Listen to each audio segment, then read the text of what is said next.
Hi there. My name is Todd Leonard. Sorry, that totally threw me off the old finger pointer there. My name's Herb Montgomery, and we're just talking. Oh, it's going So to be a great week. thanks for clicking that like button uh, and the subscribe button, and for ringing that bell so you get reminders of upcoming episodes. I totally forgot what I was supposed to be saying, Todd. That was classic. That was great. So, if you're new to That's this channel, each week, Todd and we take a moment to talk about the upcoming lectionary reading from the Gospels for the upcoming weekend. We're back on schedule now. We are looking at this coming weekend's lectionary reading from the Gospels, and our goal is to always talk about these passages in the context of love and inclusion and social justice. And our hope is that our talking will be just talking, as in justice, that also something we might say during this time as we go back and forth would inspire you, along with us, to do more than just talking. So, Todd, what are we looking at this week? well, perhaps the use of the gun trigger is reflective of the fact that we have to go back to John for a couple of weeks. It's become clear to Herb and I. Herb's been working through the lectionary many years now in his writings, and I've preached through the lectionary a number of times in my pastoring, and clearly the people who put together the lectionary like to go to John as kind of their default gospel. It seems when they have what they believe to be similar passages, they they go to John, and so we keep finding ourselves coming back here, and so we're gonna give it a shot, folks. Yeah, it's my opinion. And opinions are like noses, everybody's got one. But it's my opinion that even when the same story shows up in similar ways between John and the synoptics, this default, and I think you're right, Todd, this default kind of option to just share John's version, there are subtle differences. Even if it's the Right. same story, there's subtle differences. It seems Yes. to me that the subtle details in John, and there are a few exceptions, but to a large degree, they mostly call us to, or they're pointing the way for Jesus followers to transcend or to escape our Mm-hmm. material world, including the injustices, the oppression, the violence. It's a way to transcend or escape. Where the same Mm-hmm. exact story is told in the synoptic gospels, but those little detailed differences, they're significant. They're not just narrative fluff. They're Right. significant. The same story from that kind of interpretive angle or lens in the synoptics, instead of calling us to transcend and escape, those same stories are used to motivate us to engage and transform the violence, oppression, injustice of our world. Yeah. And I think that's such a good point, and you do a good job in your blog this week, and we're going to talk about it in a minute about a couple of examples here of just yeah, it's not a huge shift. It's just Just little subtle things. John's interpretation, John's reflection on what this means completely changes it. And I think, growing up in the church, I would hear my teachers or my preachers, tell me, yeah, it's just these differences between the four authors, and they would say there's four authors and four different tellings of the Gospels, and yeah, in one sense that's true, but and that they all just have their own perspective, but the thing that I appreciate about what you do, Herb, and what I've seen over the last few years of my ministry is that no, it's really there's really while there are subtle differences between each of the synoptics, there is clearly a relatively consistent agenda in what is going on between Matthew, Mark, and Luke, and a dramatic turn in what John does. And these quote unquote little differences actually have they they they snowball over the course of the gospel, and they really create, frankly, a different Jesus. I would love to see a study done on Christian history that tells us whether or not this focus that a majority of Christianity has today of, just getting the last trolley out of Dodge, that escaping this world, focused on getting to heaven or focused on post-mortem realities or just escaping this world into some inner spiritual, emotional experience, whatever that is, that escape. I would love to see whether or not that could actually be traced back to John's gospel Mm-hmm. versus communities within the Christian faith that were very much engaged in this world and trying to Mm-hmm. shape it into a more compassionate place. And whether or not you could trace those back to being influenced by the synoptics. Because definitely, I mean, you see both focuses within the gospels, talking about one with the synoptics and one with John, and you see both focuses in Christian practice throughout Christian history, and very much so today. Right. The other thing I wonder too is, how much did Pauline theology shape? Because, Mm. how much was Pauline theology the what became the root gospel, or not the sorry, not the root Christological understanding of the church at some point, and then from there, John became the most natural gospel that seemed to align best with Pauline theology. Mhm. Yeah, I don't know if there's anything tied to that either. in my mind, Paul predates all of this, right? Mm-hmm. And I see the synoptics trying to straddle the emphasis that Paul has with still being true to the teachings of the historic Jewish Jesus, which Paul never Mm-hmm. mentions, by the way. Right. You know, but once we get to John, it seems like John is almost full blown Pauline. Mm-hmm. There's no more straddling. There's no more big tent. There's no more trying to, wherever you come from in the Jew and the early Christian tradition, the early Christian movement, the early Jesus movement was not monolithic. You know what I'm saying? Of course. And Yeah. the synoptic gospels are written very often. You see them trying to cast a big tent where multiple communities can resonate with that version of the Jesus story. Mm-hmm. And they're trying to appeal to the Pauline Christians and they're trying to appeal to the more Jewish Christians. But once you get to John, John is almost full blown Pauline, almost very well, not almost, is at times very Is. anti-Semitic, Mm-hmm. turns its back on the Jewish roots of Christianity. There's just such a Mm-hmm. difference. That'd be interesting to actually look at that too, Todd. I'm glad you brought that up. Paul, to see Paul's influence in that and how much that changed how the Jesus story was even told. Mm-hmm. Hmm. Mm-hmm. Yeah, I don't know how to explain, and I don't think scholars do. I mean, it's a hotly debated topic why John is so uniquely different. Mm-hmm. Mm-hmm. Yeah. So, So so yeah, go take ahead, us go ahead, take go us ahead, go through at ahead. least a couple of these. I was just going to say, why don't you take us through, start these again, quote unquote, little subtle Yes. differences. So the two big pieces in this week's lectionary reading is the feeding of the multitude and Jesus walking on water directly after to escape that same multitude.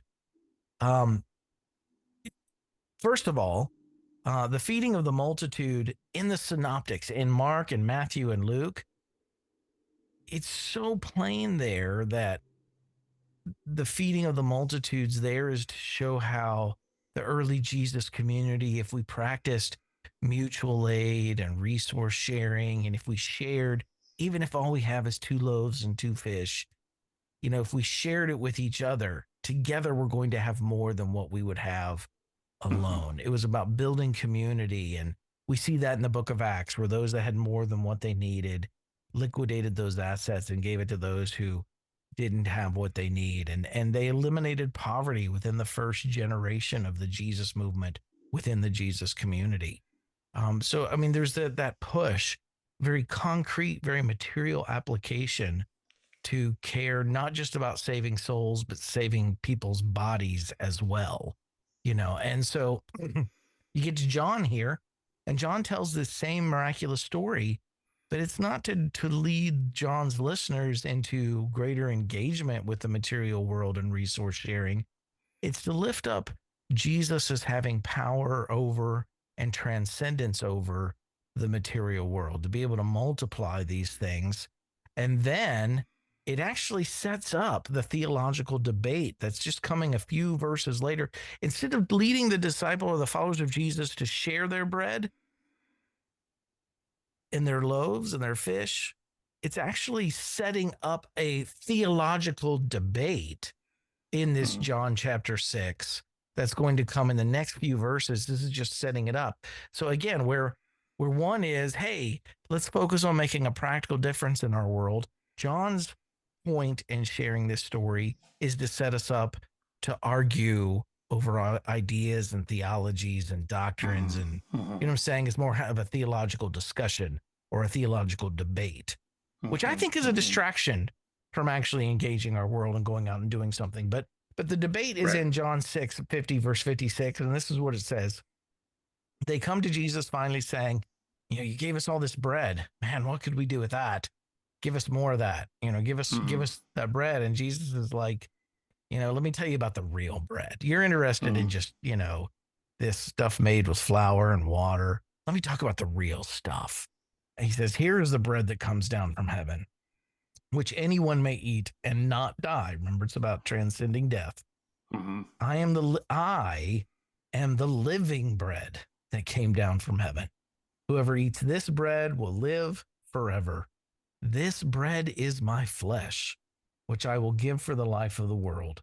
Then the Jews began to argue sharply among themselves. How can this man give us his flesh to eat? Jesus said to them, very truly, I tell you, unless you eat the flesh of the Son of Man and drink his blood, you have no life in you. Whoever eats Mhm. my flesh and drinks my blood has eternal life. I will raise them up at the last day. For my flesh is real food and my blood is real drink. Whoever eats my flesh and drinks my blood remains in me and I in them. So, two things right out of the gate. No Jewish Jesus would have ever talked about drinking blood because Mhm. the That's life was in the blood, and that was that's against right. Torah to even ingest that stuff. Yeah. All the blood had to be drained out of even the meat when you ate it. But Yeah. number two, again, he's spiritualizing the bread and the blood Mhm. here, or he's spiritualizing the bread, the living bread. It's no longer the bread that we're supposed to share with one another to eliminate hunger in the real hunger in the world. It's Mhm. it's now a spiritual lesson, and now we can sharply argue amongst ourselves like these Jewish brethren did. It totally diverts the story from leading us to make you know uh, significant change in our material world to now just sitting around and arguing over theology. It's what I used to call being so heavenly minded that you're no earthly good. You sit here and you Yes. argue, what did Jesus mean by eat his flesh and drink his blood? And the Yeah. synoptic gospels would have been like, what are you talking about? It's Yeah. about sharing your bread with the hungry. About eating bread. Right. Give us this day our daily bread. It actually means Yeah. bread. Bread. Yeah. Good. Yeah. I mean, and I think what is this? You see this here where in verse 15, you see it says when Jesus realized that the crowd is about to come to rally around him to make him their leader, to even the idea of king, he intentionally withdraws because he is not interested, according to John, That's right. in being king of this world. And what we see in the synoptics is not necessarily Jesus trying to elevate himself to be the king, but we clearly see him in the role of a leader of a movement, of leading people towards bringing change into the world, into Mhm. this world. Mhm. So you are seeing a detached Jesus in John. Jesus himself detached. He seems to only be interacting with people to get them connected to the spiritual. Mhm. And there's not this there this yeah, this world is not our home. We're just passing through. That's right. That whole mentality. Yes, yes, yes. That whole flavor. And I'm so glad you brought up the idea that the section in this reading about them trying to make Jesus king by force, because related to that is the differences in John and the synoptics with the subject of the kingdom.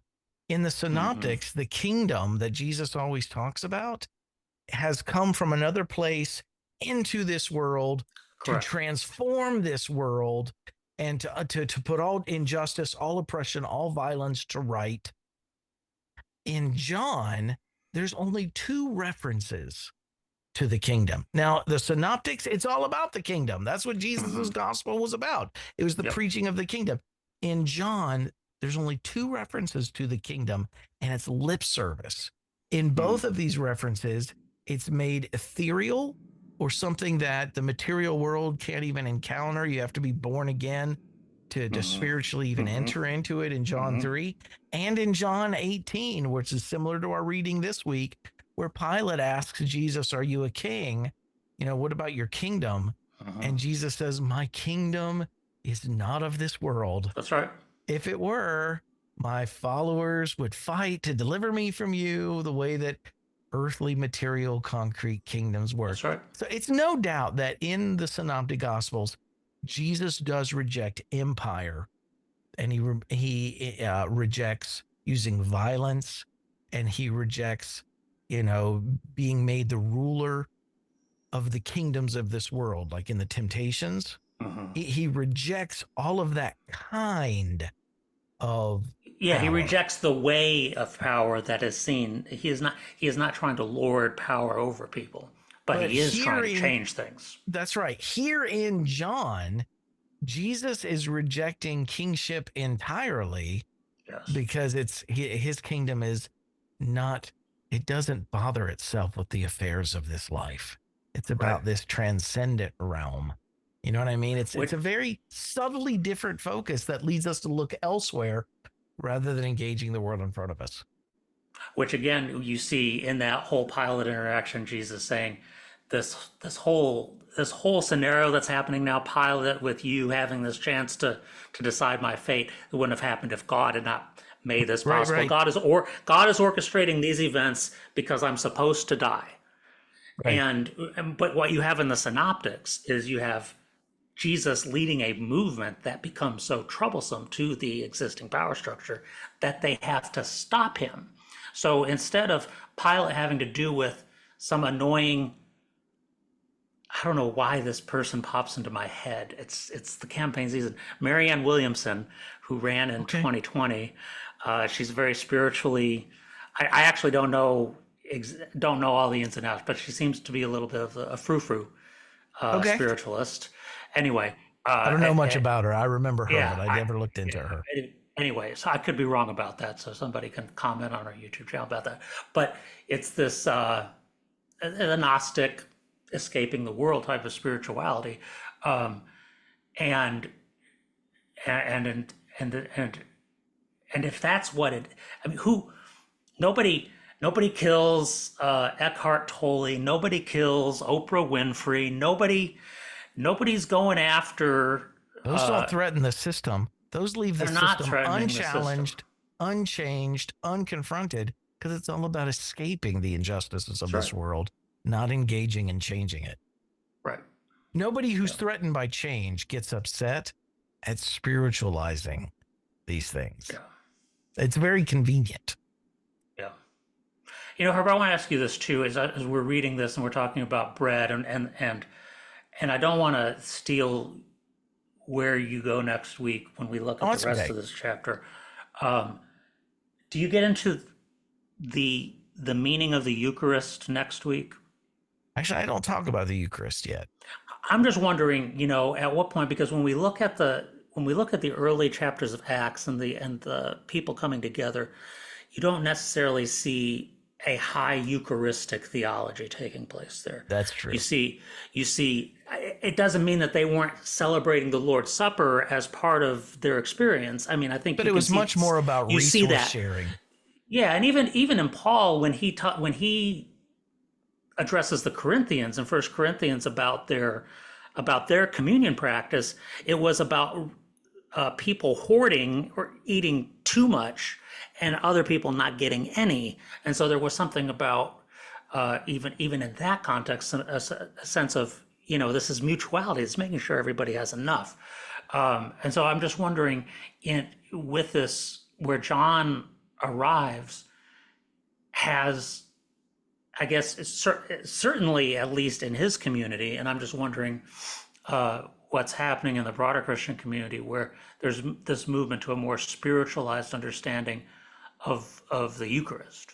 Right. Well, John Dominic Crossan does a great job, I think, of showing how the Eucharist originally in many Jesus communities could have been um, bread and fish, not bread and wine, Hmm. Okay. because of the bread and fish stories here, like we Sure. have this week, Yeah. right? That could have been the Yeah. original communion. Um, that and it was about resource sharing, but he does a really great job of showing how exactly what we're talking about this week, how there's this let's engage the world and change the world focus that within a couple generations of Christianity becomes this more transcending and escapist way of looking at things. And let's just get out of this world and escape this Mm-hmm. world and focus on heaven rather than, things on earth being done as they are in heaven. Let's just forget earth and try to get to heaven. Um, he does a great job of showing how the Eucharist went through that kind of transformation where it was originally about resource sharing It and was the common mutual aid. table. It was like everybody belongs at the Yes. table. Everybody has a Yes. seat. Everybody has enough. And when the social location of the early church changed, and I am going to talk about that next week because there's some evidence for that. The fact that the gospels transitioned from being in an oral tradition in an illiterate community to now being written down, you had to be an incredibly wealthy person to read, much less write. True. And so now you've got people among the Jesus community that want to transition to a written form of the Jesus story. Mm-hmm. That's evidence of a social location change. It was Mm-hmm. the early Christian church was becoming wealthier at that time, more of people of means. And certainly it was read on the weekends, and majority of Christians could only listen to it because they were illiterate, right? Mm-hmm. But the fact that it was put into written form shows a social location change in the early Jesus community. So as that social location changed, people of means began to take these stories and now interpret them a little bit differently, more spiritualize them, and have that Mm-hmm. focus. And we see that happening with the Eucharist. And then comes 1,000 years later, dear Lord, there comes, Anselm and Right. taking, Right. penal substitution. And then the Eucharist Yeah. takes on a very dark, Yeah. dark meaning, very violent Yeah. meaning. But, but yeah, I mean, I don't, I'm not going to talk about the Eucharist next week. So we can talk about it all you want to right now. We No, see no, the no. same principle happening That's in the good. evolution of that. Yeah, I think that's good. And I just had not thought about the evolution of the Eucharist in the same context, in this whole same conversation of Christianity moving away from where the synoptic gospels were on the movement of Jesus about the kingdom being here. And you see the Eucharist again in Acts. You see what the Eucharistic experience of the people in Acts is very different from what my church did with the Eucharist.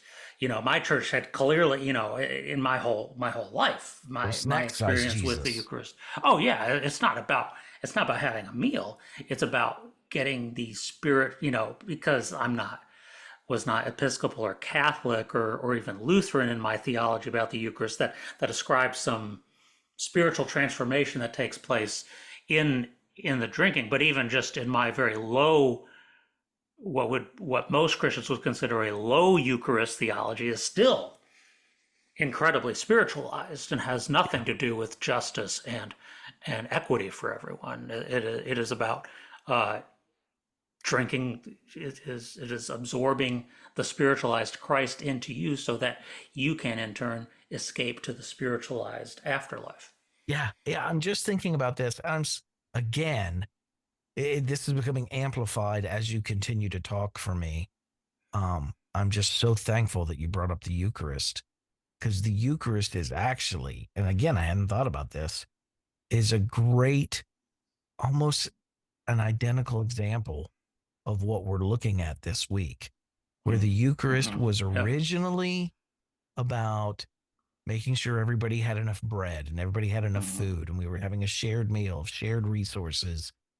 And what it eventually became was a theological argument Mm-hmm. over, was the piece of bread the real body of Christ? Yeah. Was it the Spiritual body spiritual of body Christ. of Christ? Was it the real blood? Was it the, Mm-hmm. you know what I'm saying? And that's exactly what we see happening in John 6 is we take this feeding of the multitude stories, and it's no longer about making sure everybody has enough food. It's, Right. what did Jesus say about eating his flesh and drinking his blood? Yep. And was he talking about literal? Was it spiritual? And it's such a distraction. It is such a diverting of our attention from where it needs to be. And the question ultimately is, and I think this is one of the things you have to do every once in a while, even in a theological discussion that has some relevance, is you do have to ask the question at some point, so what? Right. And and in the synoptics, Jesus seems to be the guy who's saying to all theological mumbo jumbo, so So what? what? Take care of the widows, take care of the poor, visit the prisoners, liberate the captives. In John, it's like, oh no, no, no, this is where it's all at. Yeah, it's so important that And we get this straightened out. yeah, and you know what? So so what if it's his literal body or if it's spiritual body or if it's just a cracker? So what? If someone's So coming to the what? table hungry, that's what we should be And the concerned problem about. is we're having this theological discussion about in our churches about what the bread and the wine symbolize and what actually happens when the spiritual leader or priest prays over the bread. When Right. some of the places that host these communions, there are people that are denied access to the table, That's right. which is fundamentally opposed to where The Jesus was original, yeah, in the exactly. synoptics. Exactly. The original purpose was to deny no one. That's right. And so the Um, only thing that was great about where I was doing my pastoral ministry last was we did what is a very spiritual communion.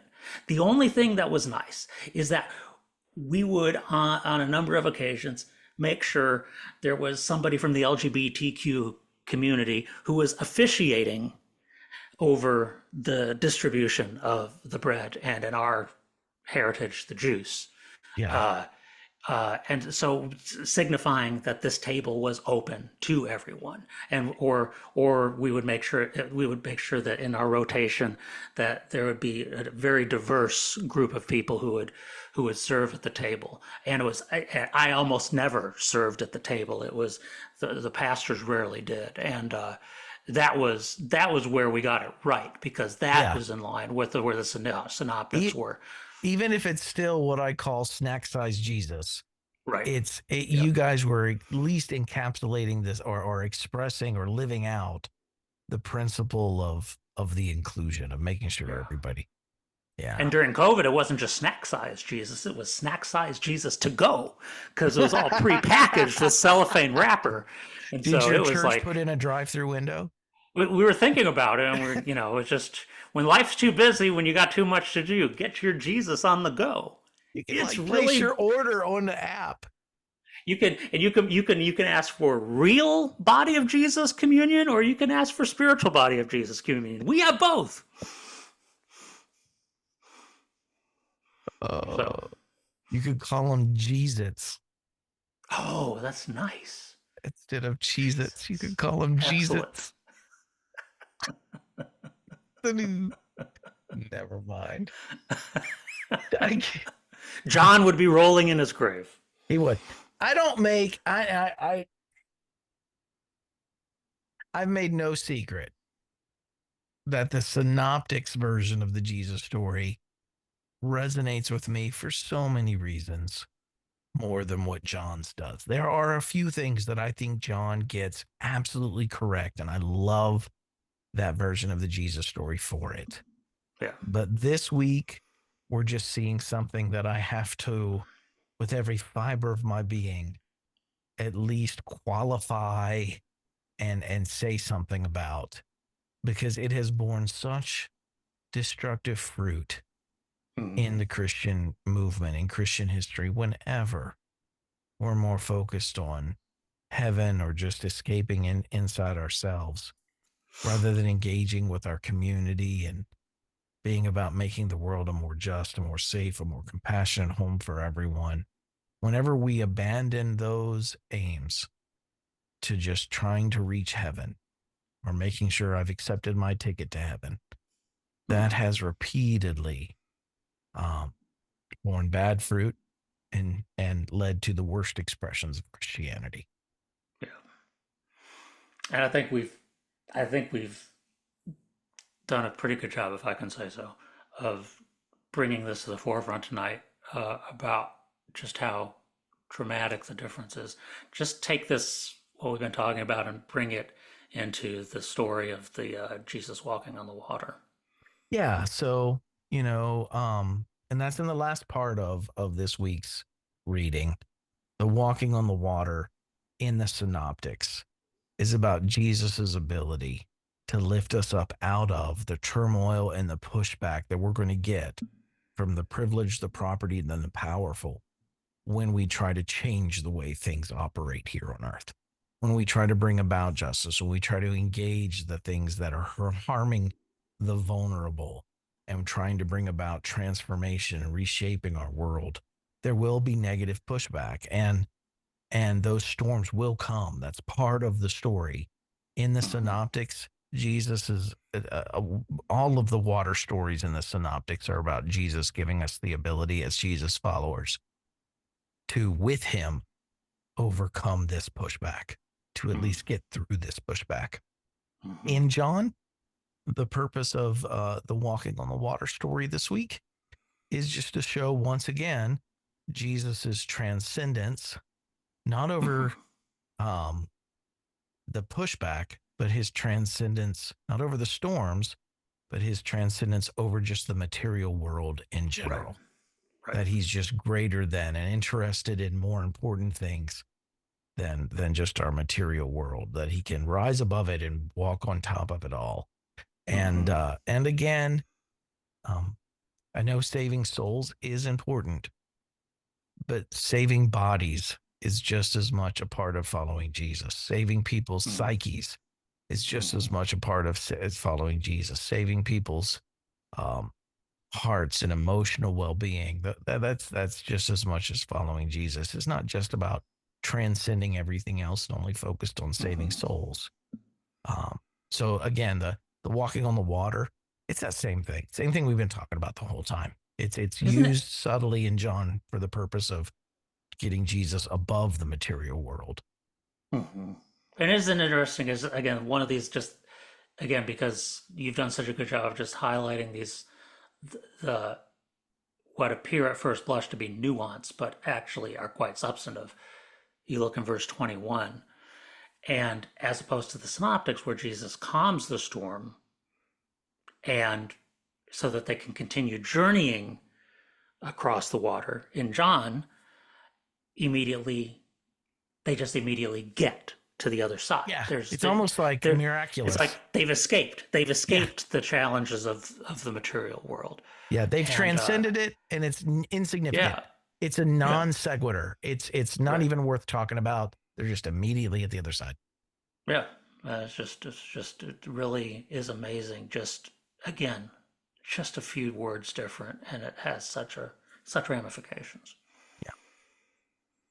So be about shaping the world, not escaping it. Yeah. Shaping, not escaping. That's my new mantra. Shaping, not escaping.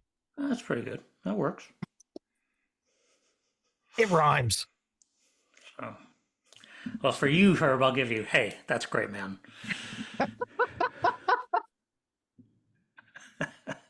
Oh, you got two on you. You got two holsters. You got two pistols in there. Look at you. All right. Wow. All right, man. All right. John Wayne. What else? You got anything you That's want to it. share That's it. about? That's it. You got Um, anything about Renewed Heart? Let me just once again, as always, give a shout out and thank you to all those out there who support the work of Renewed Heart Ministries. You know, we're about love and change and inclusion and making a difference in our world, about justice.